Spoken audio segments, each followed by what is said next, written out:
لا حول ولا قوة إلا بالله السميع العليم. أعوذ بالله من الشيطان الرجيم. بسم الله الرحمن الرحيم. الحمد لله الذي هدانا وما كنا لنهتدي لولا أن هدانا الله. لقد جاءت رسل ربنا بالحق ثم الصلاة والسلام على النبي الأمي المكي المدني القرشي الهاشمي النبي المؤيد والرسول المسدد والمصطفى الأمجد والمحمود الأحمد أبي القاسم محمد.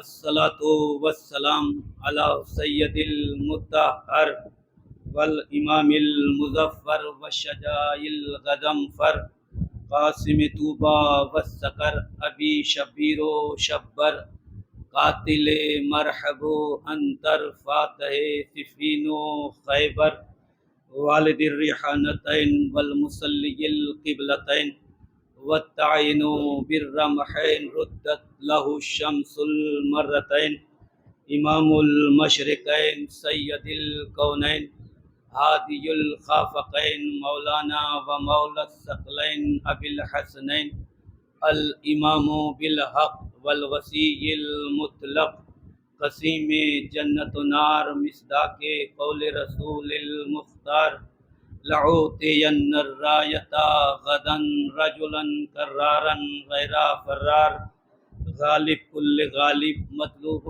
لکل طالب امام المشارق والمغارب حبہ فرض علی کل لازم و واجب مولانا علی بن ابی طالب.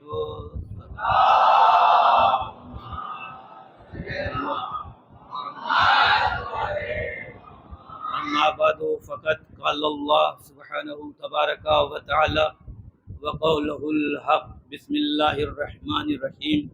وجعلناہم ائمۃ یہدون بامرنا واوحینا الیہم فعل الخیرات واقام الصلاۃ وایتاء الزکوٰۃ وکانوا لنا عابدین. صلوات محمد وآل محمد.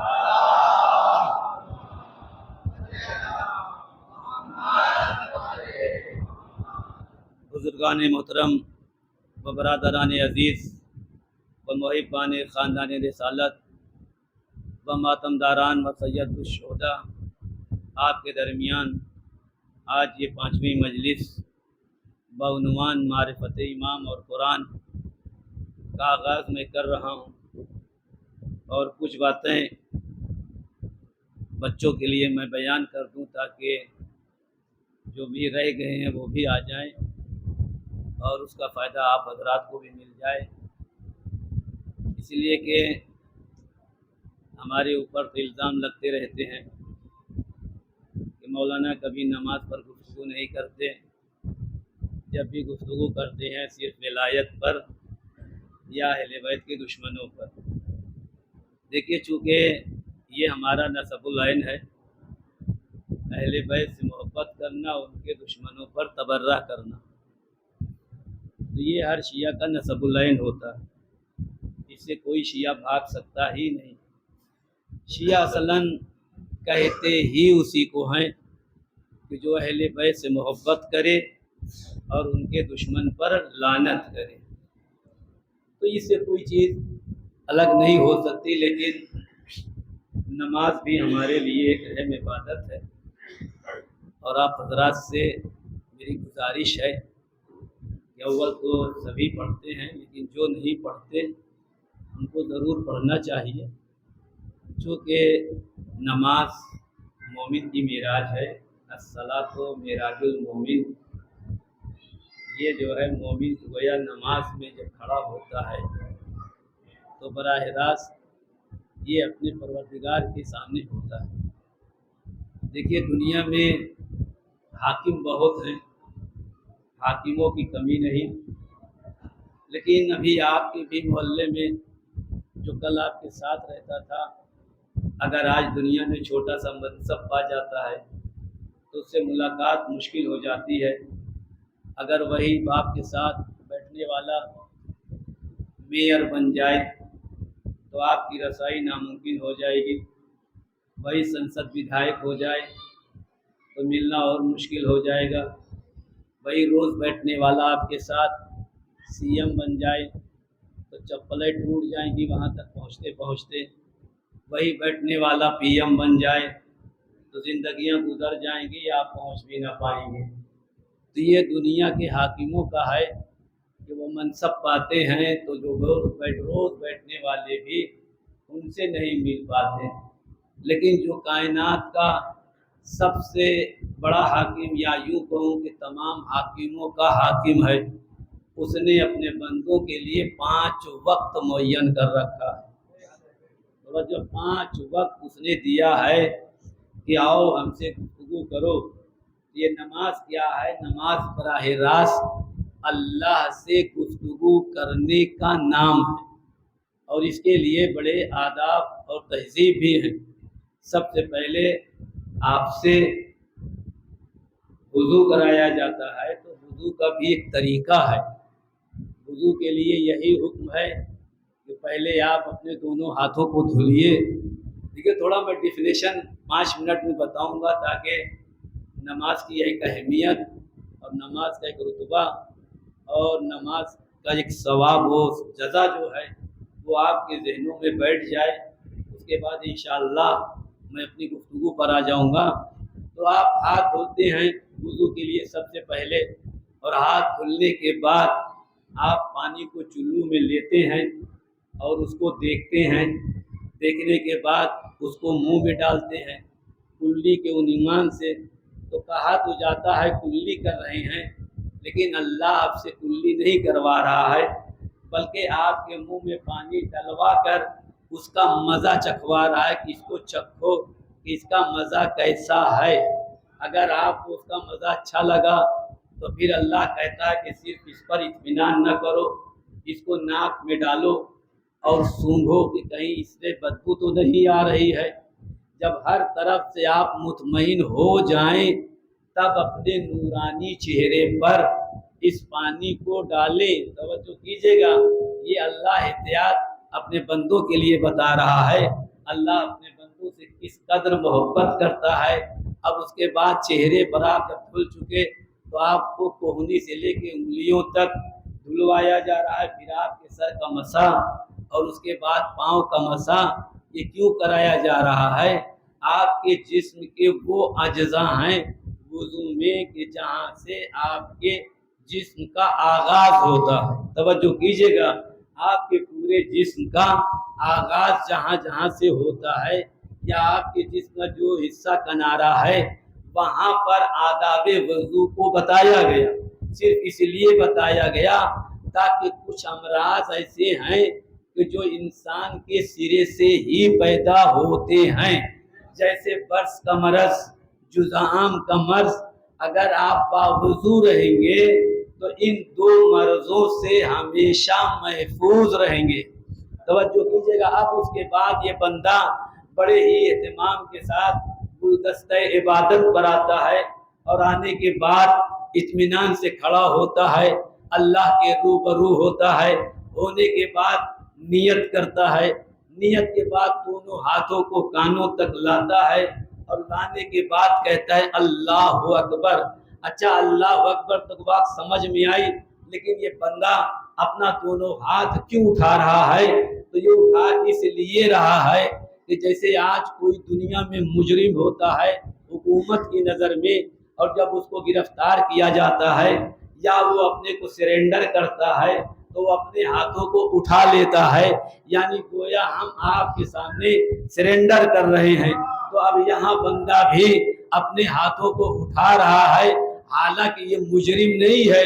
مجرم کی حیثیت سے یہ اپنے کو اللہ کے سامنے سرنڈر نہیں کر رہا ہے، بلکہ ہاتھ اٹھا کر سرنڈر کر رہا ہے پوری دنیا کو کہ میرے اللہ، میں پوری دنیا کو چھوڑتا ہوں، اب میرے سامنے بس تو ہے اور میں ہوں۔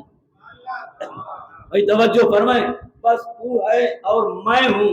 اب کسی چیز کو مانگنا ہے، لینا ہے کسی سے، تو آپ لاٹھی ڈنڈا مار کر نہیں لے سکتے ہیں، بلکہ اس کے آداب بتائے گئے ہیں۔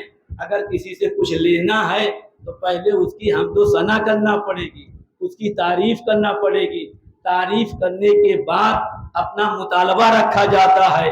تو اب یہاں پر بھی اللہ سے جب کچھ لینا ہے تو پہلے آپ کو اس کی حمد کرنا پڑے گی۔ تو اب آپ نے اس کی حمد کرنا شروع کی کہ بسم اللہ الرحمن الرحیم، شروع کرتا ہوں اللہ کے نام سے جو رحمان اور رحیم ہے۔ اب اس کے بعد اس کی حمد شروع ہوئی کہ الحمدللہ رب العالمین، تمام طرح کی تعریفیں، تمام طرح کی حمد، ہر طرح کی ثنا، ہر طرح کی تعریف اس خدا کے لیے ہے کہ جو عالمین کا رب ہے۔ اس کے بعد آپ کہتے ہیں الحمدللہ رب مالک یوم الدین، اور حمد کرتا ہوں اس خدا کی کہ جو روز قیامت کا مالک ہے۔ اب اتنی جب تعریف کر لی تو پھر آپ نے کہا اہدنا الصراط المستقیم، کہ میرے پروردگار ہمیں سیدھے راستے کی ہدایت فرما۔ توجہ کیجئے گا، اہدنا الصراط المستقیم، مجھے سیدھے راستے کی ہدایت فرما۔ اب یہاں پر دو ترجمہ پیش ہوا، امت میں دو طرح کا ترجمہ کیا گیا۔ ایک کہتا ہے کہ ہم کو صراط مستقیم پر باقی رکھ، اور ایک کہتا ہے ہمیں سیدھا راستہ دکھا۔ ہم کہتے ہیں کہ پالنے والے ہم نے سیدھا راستہ تو دیکھ لیا، وہاں تک آ گئے، ہم کو باقی رکھ۔ اور ایک کہتے ہیں کہ ہم نے دیکھا نہیں، ہمیں دکھا دے۔ اب وہ کون سا راستہ ہے کہ جس کو وہ دیکھنا چاہتے ہیں اور آپ باقی رہنا چاہتے ہیں؟ تو آگے بڑھ کر کہتے ہیں کہ انعمت علیہم، وہ راستہ کہ جس پر تیری نعمت نازل ہوتی ہے۔ توجہ کیجئے گا، ہم اور کسی کا راستہ نہیں چاہتے، بلکہ جس پر تیری نعمت نازل ہوتی ہے۔ تو اب یہ نعمت پتہ کیسے چلے کہ نعمت نازل کہاں ہوتی ہے یا یہ نعمت ختم کہاں ہوتی ہے؟ تو اس کا راز کھلا میدان غدیر میں۔ بھائی توجہ فرمائے، اس کا راز کھلا میدان غدیر میں۔ جب نبی نے علی کی ولایت کا اعلان کیا تو اللہ نے کہا وَأَتْمَمْتُ عَلَيْكُمْ نِعْمَتِي، ہم نے اپنی نعمت تم پر نازل تمام کر دی۔ تو اب یہ وہ نعمت والا راستہ ہے۔ اب اس کے بعد پھر کہتے ہیں غیر المغضوب علیہم ولا الضالین، اور اے میرے پروردگار ہمیں وہ راستہ نہیں چاہیے کہ جس پر تو غضبناک ہوتا ہے، ہمیں غضب والا نہیں، ہمیں تو نعمت والا چاہیے۔ تو بھائی نعمت والا راستہ ہے غدیر۔ اب اللہ کہہ رہا ہے جس پر غضبناک تو ہوتا ہے، بندہ کہہ رہا ہے کہ اے میرے اللہ جس پر تو غضبناک ہوتا ہے وہ راستہ مجھے نہیں چاہیے۔ تو اب پتہ کیسے چلے کہ اللہ کس پر غضبناک ہوتا ہے؟ اس لیے کہ اللہ تو دکھائی دیتا نہیں، اس نے تو پہلے دن کہہ دیا کہ لن ترانی، میں دکھائی دینے والا نہیں۔ تو جب اللہ دکھائی دیتا نہیں تو اس کا غضب سمجھ میں کیسے آئے؟ اس کے چہرے پر یہ سرخیاں کب نمودار ہوتی ہیں ہمیں کیسے پتا چلے؟ اس کے دہن سے کف کب جاری ہوتا ہے ہمیں کیسے پتا چلے؟ اس کے چہرے پر جلال کب آتا ہے ہمیں کیسے پتا چلے؟ وہ کس پر غضبناک ہوتا ہے ہم کو کیسے پتا چلے؟ تو تمام مسلمانوں کی کتابوں میں جو سب سے صحیح کتاب ہے جس کا نام ہے صحیح بخاری، اس میں ایک حدیث امام بخاری نے لکھی کہ کس پر اللہ غضبناک ہوتا ہے تو وہ تحریر کرتے ہیں کہ من یغضب اللہ بغضب فاطمہ۔ بھائی توجہ فرما رہے ہیں کہ جس پر زہرا غضبناک ہوتی ہے اس پر اللہ غضبناک ہوتا ہے۔ تو اب آپ ہم کو بتائیے کہ زہرا کب غضبناک ہوئی اور کس پر غضبناک ہوئی؟ تو بی بی زہرا سقیفہ میں اپنا حق لینے پہنچی اور جب حق نہ ملا تو غضبناک ہوئی کہ نہیں ہوئی؟ تو اب یہ ترجمہ نہ کرنا کہ پالنے والے مجھے وہ راستہ چاہیے کہ جس پر تیری نعمت نازل ہوتی ہے اور اس راستے سے بچا کہ جس پر تو غضبناک ہوتا ہے۔ اب سیدھا ترجمہ کرو کہ پالنے والے مجھے غدیر والے راستے پر باقی رکھ اور سقیفہ والے سے بچاتا رہے۔ ایک صلوات پڑھے محمد وآل محمد۔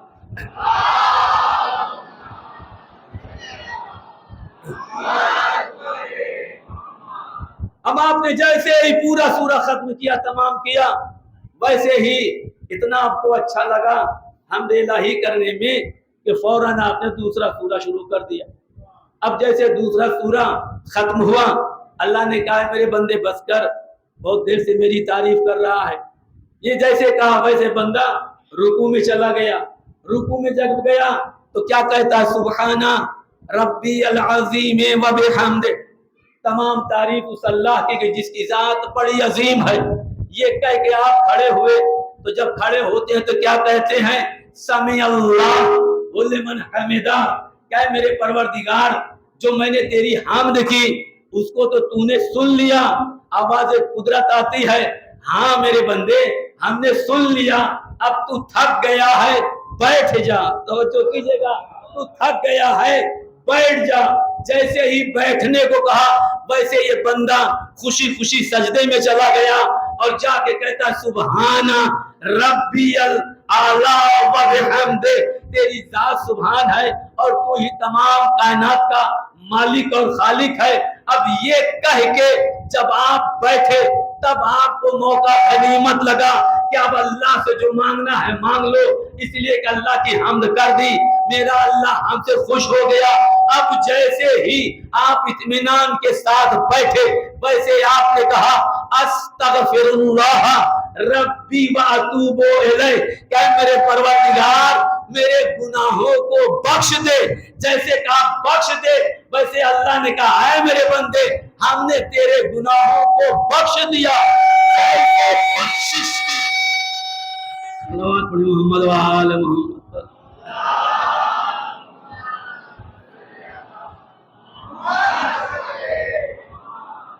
جیسے بندے کو بخشش کی صدا ملی کہ اللہ کہہ رہا ہم نے تیرے گناہوں کو بخش دیا، ویسے پھر بندہ خوشی خوشی سجدے میں چلا گیا اور جا کے کہتا سبحان ربی الاعلی و بحمدہ۔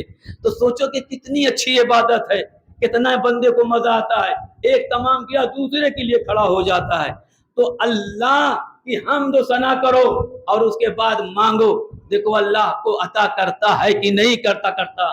آپ نماز پڑھیں گے، ذہنی طور پر جو پریشر ہوتا ہے، آپ کے ذہنوں میں جو فکریں ہوتی ہیں، جو آپ بے چین ہوتے ہیں، یہ ساری بے چینیاں ختم ہو جائیں گی اور بے چینیوں کے ساتھ ساتھ آپ کا دل و دماغ سب طیب و طاہر ہوتا چلا جائے گا، اور جتنے آپ پاک و پاکیزہ ہوتے جائیں گے اتنا آل محمد سے قریب ہوتے چلے جائیں گے۔ ایک صلوات پڑھے محمد وآل محمد۔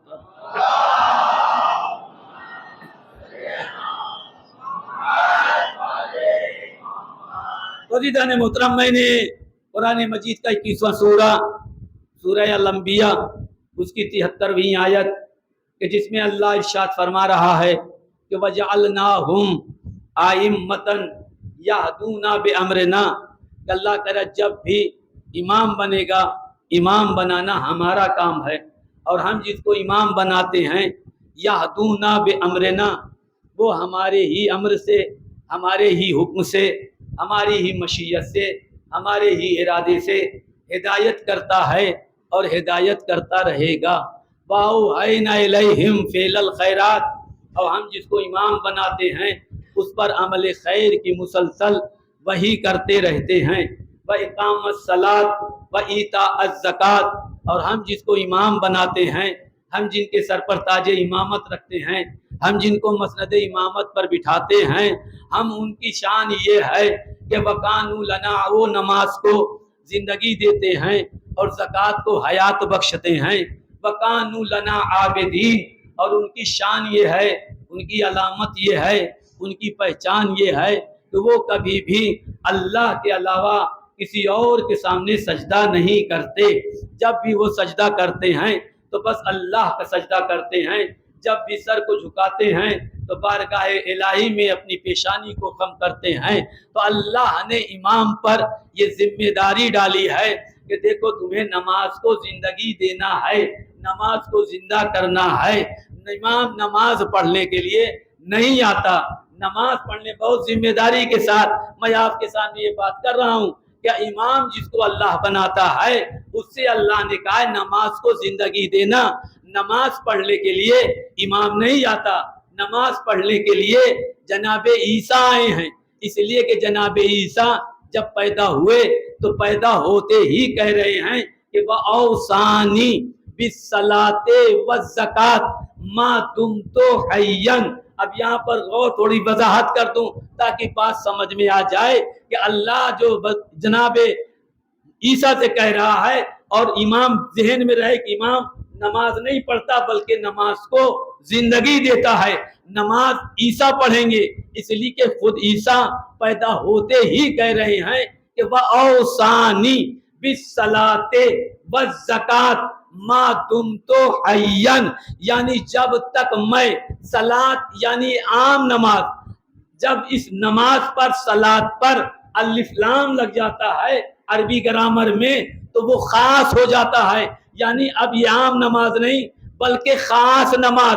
جناب عیسیٰ کہہ رہے ہیں کہ اللہ نے ہم کو وصیت فرمائی ہے کہ جب تک ہم خاص نماز نہیں پڑھ لیں گے اس وقت تک مجھے موت نہیں آ سکتی ہے۔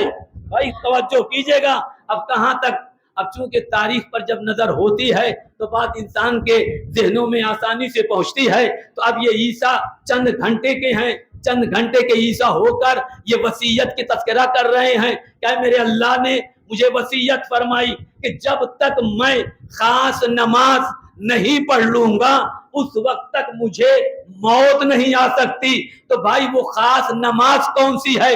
ہم نے تو یہی دیکھا کہ یہ نماز جو آپ پڑھ رہے ہیں یہ کوئی آج کی نماز نہیں ہے، یہ آدم سے لے کر آج تک چلی آئی ہے، لیکن یہ خاص نماز وہ ہے کہ جو زمین پر نہیں پڑھی جائے گی بلکہ وہ خاص نماز پانی پر مصلی بچھے گا اور وہ نماز پانی پر پڑھی جائے گی۔ کہا صاحب وہ کیسے؟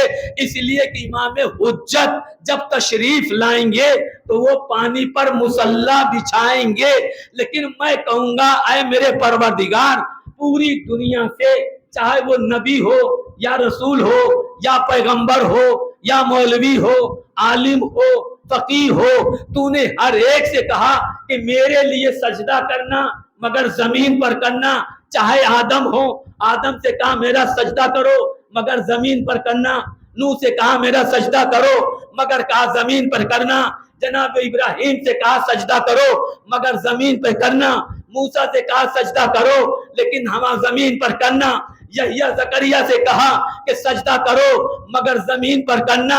حد یہ ہے کہ جو سب سے بڑا رسول محمد عربی ہے کہ جس کے صدقے میں اللہ نے اس کائنات کو خلق کیا، اس سے بھی کہا کہ اے میرے سرکار، اے میرے حضور، اے میرے طیب، اے میرے طاہر میرا سجدہ کرو مگر سجدہ زمین پر کرنا۔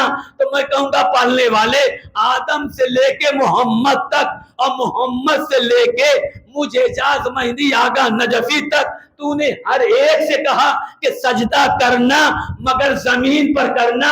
جب سب سے تو کہہ رہا ہے زمین پر کرنا تو پھر یہ مصلی تو پانی پر کیوں بچھوا رہا ہے؟ تو آواز قدرت آئے گی کہ ہم نے بڑا تجربہ کیا، ہم نے مسند زمین پر لگائی تھی، نااہل مسند پر آ گئے، پھر ہم نے تخت لگایا، نااہل تخت پر آ گئے، پھر ہم نے منبر بنایا، نااہل منبر پر آ گئے۔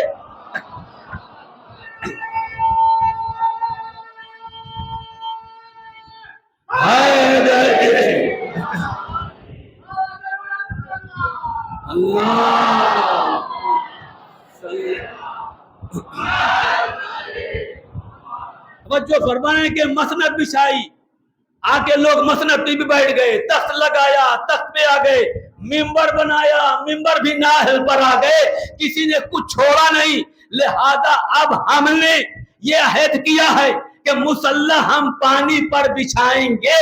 اب اگر کسی میں ہمت ہو تو وہ پانی پر مسلح بچھا کے دکھائے. تو اب جب وہ امام مہدی زہرا کا آخری بیٹا اس دنیا میں آئے گا اور مسلح پر پانی بچھائے گا، اور جب بچھائے گا تو آگے امام ہوگا، پیچھے عیسیٰ ہوں گے. تو عیسیٰ نماز پڑھ سکتے ہیں، پڑھا نہیں سکتے. اے صلوات پر محمد وآل محمد.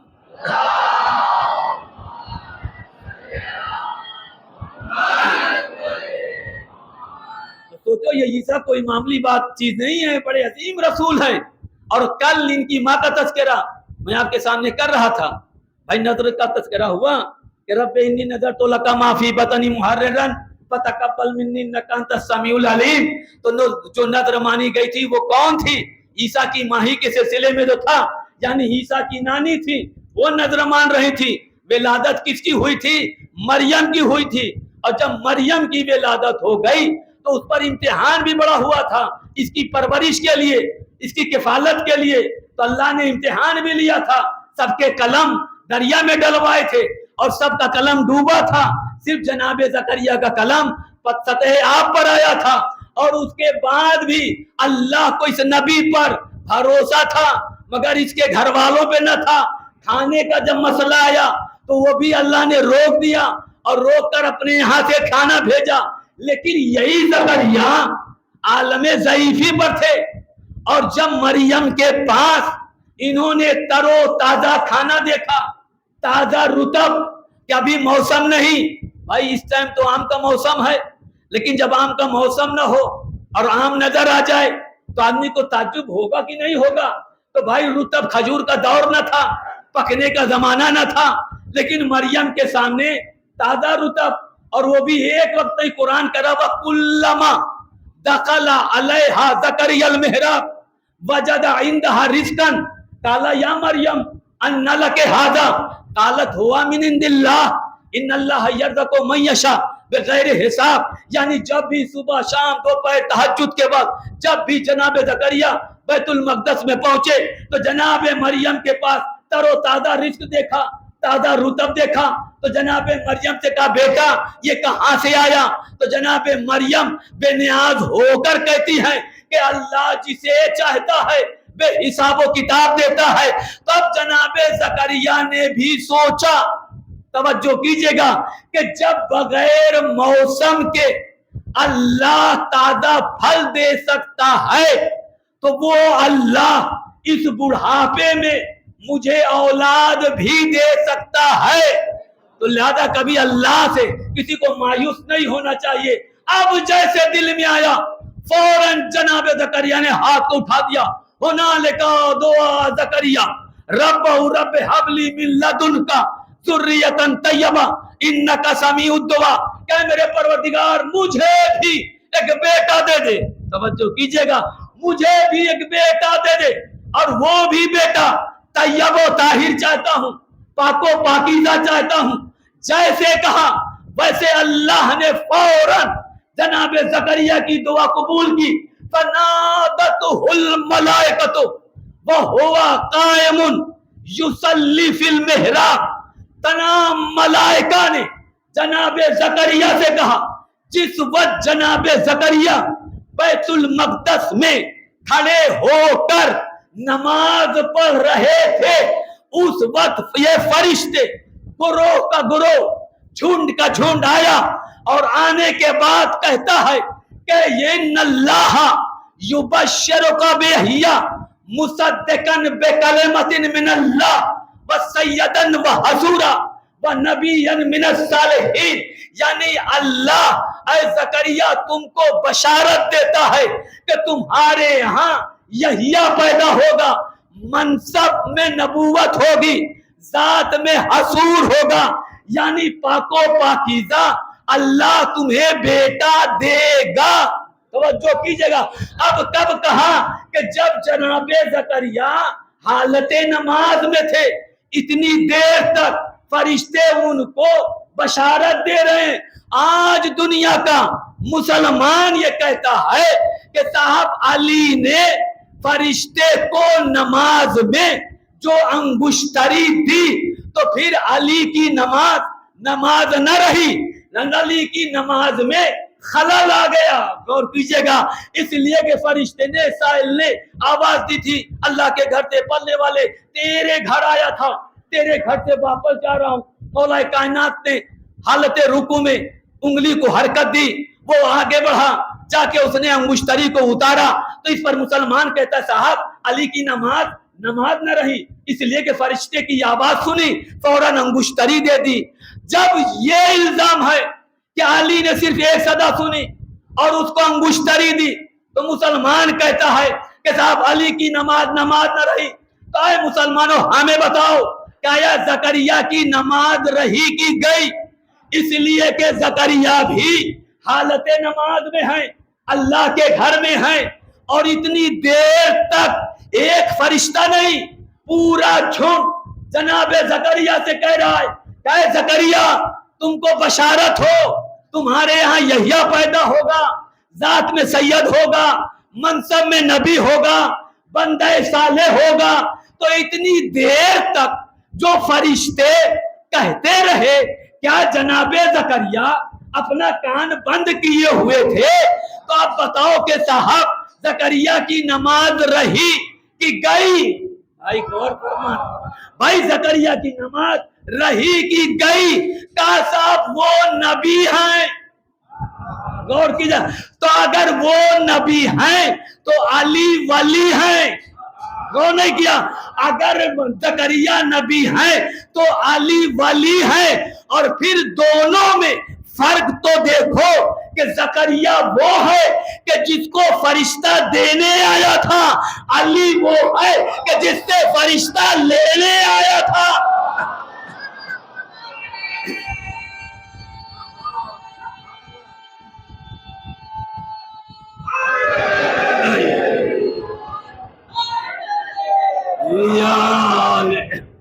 یہاں لینے دینے کا مطلب ہے. اور دیکھو عزیزو، یہ نہ سمجھ کے کبھی نعرہ لگانا کہ ہمیں جنت میں جانا ہے. ہم روتے جنت کے لیے نہیں ہیں، ہم ماتم جنت کے لیے نہیں کرتے، ہم نعرہ حیدری جنت کے لیے نہیں کرتے. اس لیے کہ جنت کوئی بہت بڑی چیز نہیں ہے آپ کے لیے. بتاؤں، جنت علی کے دیوانے راہ چلتے ہوئے بیچتے ہوئے چلتے ہیں. تو جنت کیا ہے؟ بیچتے دیوانے. بھائی ہم کیا بتاؤں بہلول کا واقعہ، آپ لوگ سمجھتے ہی ہیں. پہلے کی نے گوشہ دے دو بات آ گئی تو جنت کی. بہلول فٹ پاتھ پر مٹی کا جو ہے گھر بنا رہے تھے، گھر جو بچے گھروندہ بناتے ہیں، وہی بنا رہے ہیں بیٹھے ہوئے. اب جب بنا رہے تھے تو ہارون رشید بادشاہ اپنے لاہو لشکر کے ساتھ نکلا تھا. اور جب چلا تو دیکھا کہ فٹ پاتھ پر بیٹھا ہوا ہارون مٹی کا گھر بنا رہا. ایک پتہ سوچا کہ چلو بہلول، کہ چلو صاحب اسے مذاق کرتے ہیں، تفریح لیتے ہیں. بہلول کے پاس پہنچے، کہا بہلول کیا کر رہے ہو؟ کہا جنت بنا رہا ہوں. کہا جنت بنا رہا ہوں. کہا بیچو گے؟ کہا ہاں بیچوں گا. کہا قیمت کیا ہے؟ کہا 500 دینار. کہا یہ جنت تو 500 کی. نہ لیا. جیسے ہارون آگے بڑھا ویسے ہی اس کی زوجہ پیچھے سے آ کے 500 دینار بہلول کو دیا اور وہ جنت لے لی. اب لیے ہوئے چلی گئی. ہوا واقعہ، رات آئی، ایک مرتبہ ہارون نے خواب میں دیکھا کہ میں جنت کے دروازے پر کھڑا ہوں، سامنے اس کی زوجہ کے نام کا دروازہ ہے. توجہ فرمائے گا. ایک مرتبہ چاہا کہ میں جنت میں داخل ہو جاؤں، اس لیے کو میری زوجہ کا گھر. وہاں پر فرشتوں نے روکا، خبردار یہاں نہیں جانا ہے. کہا کیوں؟ یہ تو میرے زوجہ کا گھر ہے. کہا یہ دنیا میں ہوگی تمہاری زوجہ، یہاں نہیں ہے. اب اس کے بعد خواب میں دیکھا کہ تجھے جنت مل رہی تھی تو نے لیا نہیں. جب یہ خیال پھر پلٹا تو حیران پریشان. صبح اٹھتے ہی تمام لشکریوں سے کہا سب لوگ جلدی آؤ. وزیروں کو بلایا, سب کو بلانے کے بعد سواری آمادہ کی. کہا بہلول کو ڈھونڈو. بہلول کہاں ملے گا؟ خود بھی نکل پڑا سواری کے ساتھ. اب پھر ڈھونڈا جا رہا بہلول کہاں گئے, بہلول کہاں گئے. اب سواری لیے دیکھا پھر اسی فٹ پاتھ پر بیٹھے ہوئے بہلول کچھ بنا رہے. کہا بہلول کیا کر رہے ہو؟ کہا جنت بنا رہا ہوں. کہا بیچو گے؟ کہا ہاں. کہا قیمت؟ کہا کتنا دے گا؟ کہا 500 دینار لے لے. کہا 500 میں جنت نہیں ملے گی. ہوتے ہوتے آدھی سلطنت تک بات آ گئی لیکن بہلول راضی نہ ہوئے. توجہ کیجئے گا, بہلول راضی نہ ہوئے. پوری سلطنت لے لے. بہلول نے کہا نہیں دوں گا. کہا کل تو نے 500 دینار میں دیا اور آج پوری سلطنت میں بھی نہیں دے. پوری سلطنت دے رہا ہوں پھر بھی نہیں دے رہا ہے. تو کہا کل کا شیئر مارکیٹ اور تھا. ایک صلوات پڑھے محمد وآل محمد.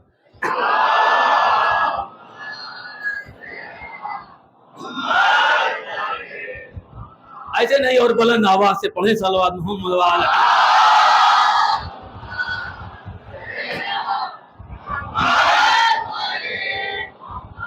تو جنت کی پرواہ کبھی نہ کرنا. جو اہل بیت کے چاہنے والے ان کو جنت کی ضرورت نہیں ہے, اس لیے کہ میرے مولا نے کہا صرف میرا دامن پکڑ کے رکھنا, میرا دامن نہ چھوڑنا. جنت سے لے کے قبر سے لے کے جنت تک لے جانا ہمارا کام ہے. اب اس کے بعد جناب زکریا اللہ نے اولاد دی اور اولاد دی جناب یحییٰ کی شکل. سوچئے کہ یحییٰ نبی بنے اور اس کے بعد پھر اور آگے آج بڑھی. یہی مریم معصومہ تھی, طیبہ تھی, طاہرہ تھی. اتنے درجوں پہ فائز ہوئی کہ ان کے لیے پورا پورا سورہ نازل ہو. کتنے مناظرے ہوئے.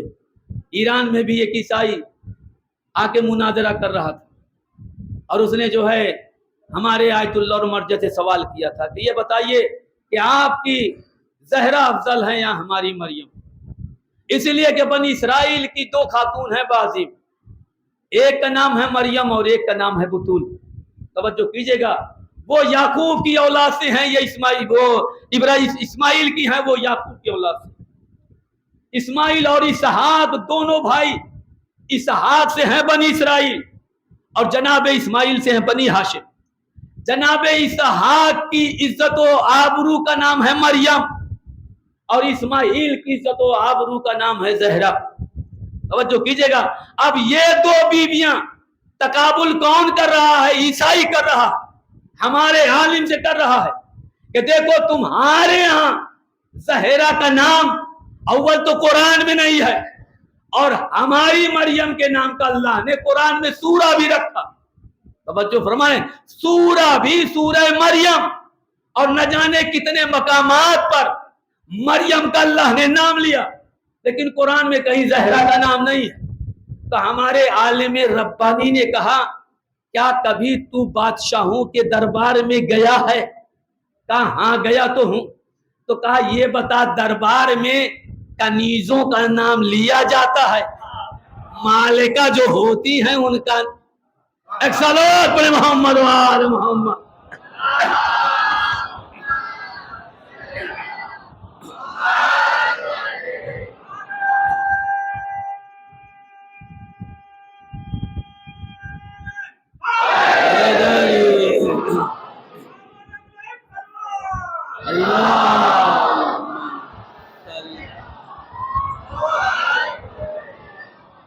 تو سوچو طیبہ طاہرہ جناب مریم کو چھوٹی معصومہ, اور اس کے بعد اللہ نے اتنا اہتمام کیا کہ کبھی بھی غیر معصوم کھانا ان تک نہیں آیا. تو سوچو جناب ابو طالب کی کیا عظمت رہی ہوگی کہ کس منصب پر تھے کہ پیغمبر اسلام کو 53 برس تک کھلاتے رہے. اور یہی نہیں, تاریخ نے تو یہاں تک لکھ دیا بعد میں کہ پیغمبر اسلام نے نہ جانے کتنی عورتوں کا دودھ پیا تھا. اب واضح کر دوں, آج بات اسی پہ تمام کروں گا. نہ جانے ہماری کتابوں میں بھی آیا ہے کتاب حلیمہ کا دودھ محمد نے پیا ہے، جبکہ اگر قرآن تھا اور قرآن سے سمجھو تب سمجھ میں آتا ہے۔ ہماری تاریخ بھی لکھتی ہے کہ حلیمہ کا دودھ پیا، مسلمانوں کی تاریخوں نے لکھا کہ 9 عورتوں کا جو ہے نبی نے دودھ پیا۔ لیکن اب چونکہ قرآن میں اگر آئیے تو قرآن میں صرف اللہ نے مقام تشبیہ پر جناب موسیٰ کو رکھا ہے کہ اِنَّا أَرْسَلْنَا إِلَيْكُمْ رَسُولًا شَاهِدًا عَلَيْكُمْ كَمَا أَرْسَلْنَا إِلَى فِرْعَوْنَ رَسُولًا، کہ اللہ جو ہے کہہ رہا ہے کہ ہم نے تمہاری طرف ویسا ہی رسول بھیجا ہے جیسا ہم نے فرعون کی طرف بھیجا ہے۔ یعنی محمد کی تشبیہ جو دی اللہ نے صرف جناب موسیٰ سے دی۔ غور کیجئے گا، اب یہ ذہن میں رہے موسیٰ سے تشبیہ صرف اللہ نے نبی کی دی ہے، اس کے علاوہ اللہ نے کہیں پر نہیں کہا کہ میرا محمد آدم جیسا ہے، میرا محمد ابراہیم جیسا ہے، میرا محمد عیسیٰ جیسا ہے، میرا محمد زکریا جیسا ہے، میرا محمد سلیمان جیسا ہے۔ نہیں، بس کہا میرا محمد موسیٰ جیسا ہے۔ اب موسیٰ کی تاریخ پڑھو تو جب موسیٰ کی ولادت کا وقت آیا تو مادر موسیٰ حیران و پریشان تھی، لیکن چونکہ ذہن میں رہے کہ جب معصوم ماں کے شکم میں ہوتا ہے تو وہ ظاہر نہیں ہوتا، کوئی پتہ نہیں لگا سکتا کہ ماں کے شکم میں وہ ہے یا نہیں ہے، یہ عصمت کی علامت ہے۔ تو تمام فرعون نے سراغ رسانیاں چھوڑی تھی، دایا چھوڑی گئی تھی، گھروں میں چکریں لگاتی تھی کہ کہیں کسی گھر میں کوئی بچہ نہ پیدا ہو، اس لیے کہ فرعون نے بندش لگا رکھی تھی کہ کسی کے گھر کوئی بچہ پیدا نہ ہونے پائے، جو ہو اسے فوراً قتل کر دیا جائے۔ 70,000 بچے، توجہ فرمائے گا، 70,000 بچے فرعون نے قتل کیے تھے، لیکن قدرت کو دیکھو، قدرت کو جو کام لینا ہے اس کے آگے کوئی آ نہیں سکتا۔ اب جب موسیٰ کی ولادت کا وقت آتا ہے، ذہن میں رہے، تو مادر موسیٰ پریشان ہوتی ہے، پلنے والے میں کیا کروں، کہا گھبراؤ نہیں، اب دایا جا چکی۔ ایک مرتبہ موسیٰ کی ولادت ہوئی، جب موسیٰ کی ولادت ہوئی تو ماں کہتی ہے پلنے والے میں کیا کروں، کہا ایک صندوق بناؤ، صندوق میں موسیٰ کو رکھو، دریائے نیل کے حوالے کرو۔ ماں نے صندوق میں موسیٰ کو رکھا، نیل کے حوالے کیا، اور جب حوالے کرنے لگی تو دل گھبرا رہا تھا، بھائی ماں ہے نا کہ ڈر رہی ہے کہ کہیں بچہ ڈوب نہ جائے، بچہ غرق نہ ہو جائے، لیکن اللہ پر بھروسہ تھا۔ جیسے صندوق کو ڈالا، اب یہ صندوق پانی کے دھار کے ساتھ نہیں بہا بلکہ دھار کے مخالف اس نے بہنا شروع کیا۔ ماں کو سکون ملا کہ یہ عام بچہ نہیں ہے، یہ عام بچہ نہیں ہے۔ اب جیسے ہی یہ دربار فرعون سے صندوق لگا، فرعون نے آگے بڑھ کر چاہا کہ صندوق کو لے لوں، لیکن صندوق پیچھے ہٹا۔ جب پیچھے ہٹا تو مرتبہ فرعون کی زوجہ آگے بڑھی اور اس نے جیسے ہاتھ بڑھایا ویسے ہی یہ بچہ آگے بڑھا، صندوق آگے بڑھا، صندوق کو کھولا، ایک بچہ نظر آیا۔ ایک مرتبہ کہا کہ اس بچی کی پرورش کر لے، ہمارے ہاں کوئی بچہ نہیں ہے، توجہ فرمائیں، میرے ہاں کوئی بچہ نہیں ہے، پرورش کر لے۔ فرعون بھی دیکھ رہا ہے، ایک طرف دماغ بھی کھٹک رہا ہے کہ کہیں وہی بچہ نہ ہو جس کے لیے کہا گیا ہے کہ وہ آئے گا تیرا تخت و تاج الٹ دے گا۔ ایک مرتبہ تلوار کو نکالا اور چاہا بچے کو قتل کر دے، لیکن آسیہ نے روکا، خبردار یہ بچے کو نہ مارو۔ اب بچے کو لے لیا، لیکن اب بچہ ہے کہ کسی کا دودھ پیتا نہیں، بچہ کسی کا دودھ پیتا نہیں، اس لیے کہ قرآن میں ہے کہ وَحَرَّمْنَا عَلَيْهِ الْمَرَاضِعَ من قبل، ہم نے اس پر یعنی موسیٰ پر پہلے ہی ہر دودھ پلانے والی عورت کا دودھ حرام کر رکھا ہے۔ بھائی ابھی ہیں 3 گھنٹے کے موسیٰ کو علم کب ہوا کہ ہم پر اللہ نے کافرہ اور مشرک کا دودھ پینا حرام کر رکھا ہے، اور جناب موسیٰ کہہ رہے ہیں کہ میں کسی کا دودھ نہیں پینے والا۔ عورتیں لائی جا رہی ہیں مگر موسیٰ کسی کا دودھ نہیں پیتے، کیوں؟ اس لیے کہہ رہے کہ ہم پر اللہ نے پیدا ہونے سے پہلے ہی پینا حرام کر دیا تھا۔ تو کتنا نادان ہے مسلمان کہ ہم 3 گھنٹے کے موسیٰ ان کو یہ علم ہے کہ کافر اور مشرکہ کا دودھ نہیں پیا جاتا، لیکن تمہارا رسول کتنا نادان کہ 53 برس تک کافر کے ہاں کھاتا رہا۔ ایک صلوات پڑھے محمد وآل محمد۔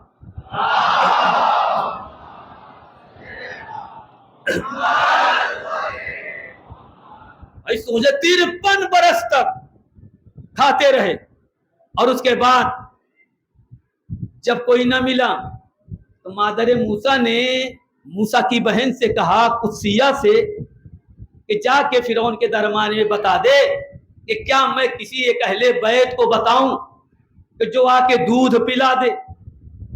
جا کے بتایا تو فرعون نے کہا کہ لا، وہ کون؟ تو اب جناب موسیٰ کی ماں پر وحی ہوئی، وَأَوْحَيْنَا إِلَىٰ أُمِّ مُوسَىٰ أَنْ أَرْضِعِيهِ، اللہ نے موسیٰ کی ماں پر وحی کی کہ جاؤ تم دودھ پلاؤ، اور محمد ہیں موسیٰ جیسے، یعنی موسیٰ کی سگی ماں کو بھی یہ حق نہیں کہ اپنی مرضی سے دودھ پلائے۔ جب تک اللہ وحی نہیں کرتا تب تک مادر موسیٰ دودھ نہیں پلا پاتی، تو کیا ابو طالب محمد کو بغیر وحی کے کھلاتے رہے؟ ایک صلوات پڑھے محمد وآل محمد۔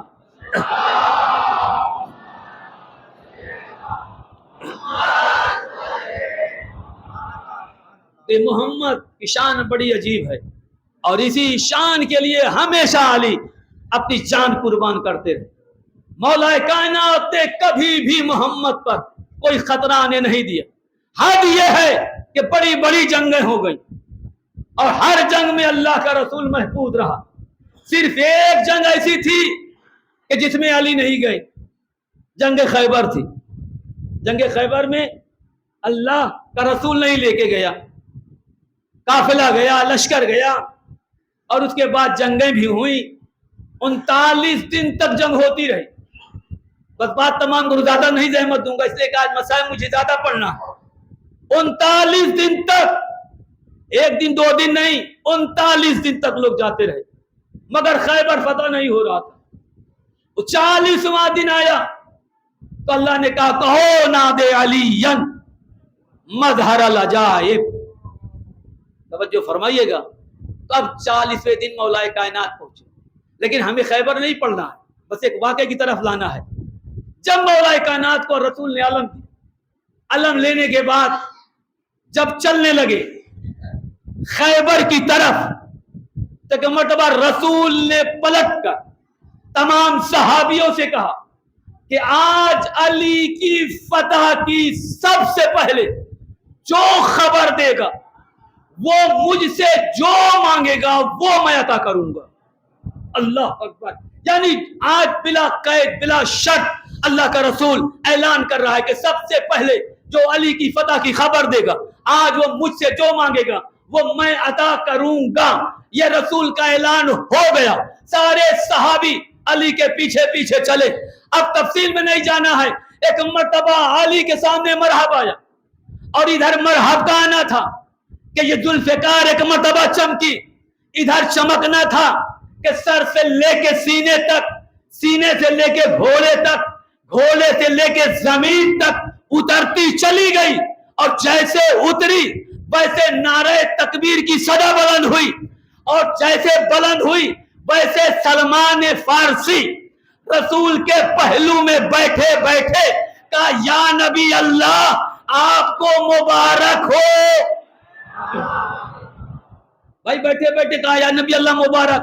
کہا کیا ہوا؟ کہا علی کامیاب ہو گئے۔ کہا سلمان تمہیں کیسے خبر لگی؟ کہا یا نبی اللہ اگر علی ناکام ہوتے تو یہ لشکر پہاڑوں کی طرف بھاگتا۔ کامیابی کی دلیل ہے کہ لشکر قلعے کی طرف بڑھ رہا ہے، یعنی مال و اسباب کو حاصل کرنے کے لیے۔ لہذا سلمان نے خبر دے دی۔ اب ادھر مولا کائنات فتح کر کے چلے، اور جب آئے تو سارے صحابی بیٹھے، درمیان میں رسول، رسول کے پہلو میں سلمان. توجہ فرمائے گا عزیزو، رسول کے پہلو میں سلمان. مولا کی ہمیشہ عادت تھی کہ ہمیشہ فاصلے پر بیٹھتے تھے. کچھ فاصلے پر بیٹھے رہے. تمام صحابہ علی کی تعریف کرتے رہے کہ علی نے یوں تلوار چلائی، علی کی تلوار اس طرح سے چمکی. انشاءاللہ یاد رکھیے گا، کل یا پرسوں یاد دلا دیجیے گا تو مولا کی جنگ کے کارنامے آپ کی خدمت میں پیش کروں گا. لوگ صحابہ کریں یا نبی اللہ، علی نے اس طرح سے مرحب پر حملہ کیا، ایسی ضرب ماری کہ کھور سے لے کے زمین تک کٹتی چلی گئی. لوگ تعریف کرتے رہے. ایک مرتبہ علی نے مسکرا کے سلمان کو دیکھا اور دیکھنے کے بعد سلمان کو اشارے سے بلایا. سلمان اٹھے، علی کے پہلو میں آئے. ایک مرتبہ علی نے سلمان کے کان میں کہا، اے سلمان، حسنین کے نانا نے بلا قید و شرط یہ اعلان کیا تھا کہ جو سب سے پہلے فتح کی خبر دے گا، جو مانگے گا وہ دیں گے. تو تو نے سوچا اس لیے کہ سب سے پہلے تو نے خبر دی. کہا ہاں مولا، سب سے پہلے تو میں نے خبر دی. کہا سوچا کیا مانگنا ہے؟ سوچنے لگے. کہا یا مولا مانگو کیا؟ جنت تو پہلے ہی لے چکا ہوں، خندق میں لے چکے تھے. توجہ فرمائے گا، خندق میں جنت لے چکا ہوں، اب جنت سے بڑھ کر ہے کیا جو مانگوں؟ سلمان سے علی نے کہا ذرا کان کو قریب کرو. کان کو قریب کیا؟ کہا جاؤ حسنین کے نانا سے اللہ کے جو 18,000 راز خفیہ ہیں، پوشیدہ، سربستہ، ان 18,000 رازوں میں سے ایک راز معلوم کر لیں. توجہ فرمائے گا، 18,000 راز ہے سربستہ میں سے صرف ایک راز جا کے حسنین کے نانا سے معلوم کر لے. ایک مرتبہ سلمان فارسی اٹھے، مسکراتے ہوئے نبی کے پہلو میں بیٹھے اور بیٹھنے کے بعد کہا یا نبی اللہ، وعدہ یاد دلانے آیا ہوں. کہا ہاں سلمان مجھے یاد ہے. کیا کچھ علی حسنین کے بابا نے بتلا دیا؟ توجہ ہے، کیا حسنین کے بابا نے بتلا دیا؟ کہا نہیں نبی اللہ. پوچھئے کیا مانگتے ہو سلمان؟ کہا یا نبی اللہ، اللہ کے جو 18,000 راز پوشیدہ ہیں ان میں سے ایک راز بتا دیجیے، ایک راز. کہا اچھا وہ سامنے تمہیں ٹیلا نظر آ رہا ہے؟ سلمان نے کہا ہاں نبی اللہ. کہا وہاں جاؤ، ایک سیاہ پتھر ملے، اس پتھر کو میرا سلام کہنا، اور جب جواب سلام دے دے تو اس سے کہنا کہ اللہ کے رسول نے حکم دیا ہے اپنی جگہ کو چھوڑ دے. جب وہ جگہ چھوڑے گا تو تجھے وہاں زینہ نظر آئے گا. جب زینے سے تو نیچے اترے گا تو وہاں ان رازوں میں سے ایک راز ملے گا. توجہ فرمائیے گا. اب سلمان فارسی 90 برس کا سن، کمر خمیدہ، لیکن ایک مرتبہ ایمان کی انگڑائی لی. توجہ فرمائے گا، ایک ایمان کی انگڑائی لی. لینے کے بعد تیزی کے ساتھ بڑھا.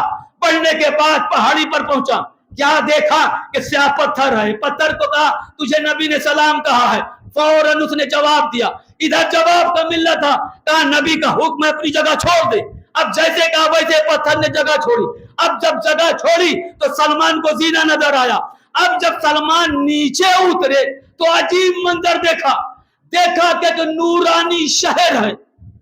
توجہ فرمائے گا، دیکھا ایک نورانی شہر ہے. اس شہر میں 90 ہر علاقے میں مسجدیں، اور ہر مسجد میں منبر، اور ہر منبر پر علی خطبہ دیتے ہوئے نظر آ رہے ہیں.